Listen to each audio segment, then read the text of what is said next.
नमस्कार मंडळी. हेका म्हणतात कुळीत. कोण कोण हेका हुलगो पण म्हणतात, पण कोकणात सर्रास हेका कुळीतच म्हणतात. कुळीत ना हे चांगले निवडून घेतले आणि मस्त असे भिजवून त्याका मोड काढून घेतले. आज ना कुळदाचो रस्सो म्हणजेच आमटी बनवते. पावसाळ्यात ना कुळदाची आमटी एकदम भारी लागता.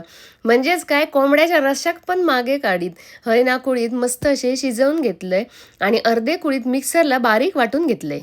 चला आता आमटी बनवून घेऊया. तेल गरम केलंय, थोडासा जिरा टाकलंय आणि लसूण हय भरपूर घालायची. 7-8 ना लसणीचे पाकळे ठेचून घातले आणि थोडंसं हिंग घातले.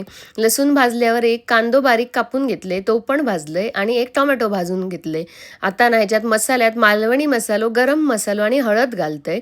मसालो ना मस्त असो भाजून घेतंय आणि त्याच्यानंतर कुळीत जे शिजवून घेतलेले ना ते पण घालतंय आणि ह्याच्यासोबत ना मी कुळीत मिक्सरात वाटून घेतलेले ते सुद्धा घालते बघा. हय आणि हे ना छान असा व्यवस्थित पहिला ढवळून घेते. चला हय आता वाटाप घालते. भाजक्या वाटाप असा काढून ठेवलेलाच होता आधी, ता घालते. थोडासा पाणी घालते. जरा पातळ बनवायची ही आमटी म्हणजे भारी लागता.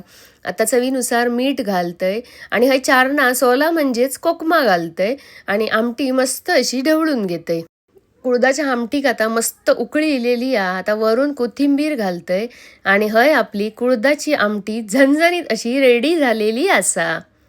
कुळदाची आमटी ना गरम गरम रश्शासारखी पिऊक भारीच लागता. म्हणजे रशाक एकदम मागेच पाडतली आणि सर्दी सुद्धा एकदम पळवून लावतली. चला मग सांगा मग कुळदाचो रस्सो म्हणजेच आमटी कशी झाली. आणि जर तुमका रेसिपी आवडली तर नक्की करून बघा आणि नवीन रेसिपीजसाठी माझा चॅनल फॉलो करा. धन्यवाद.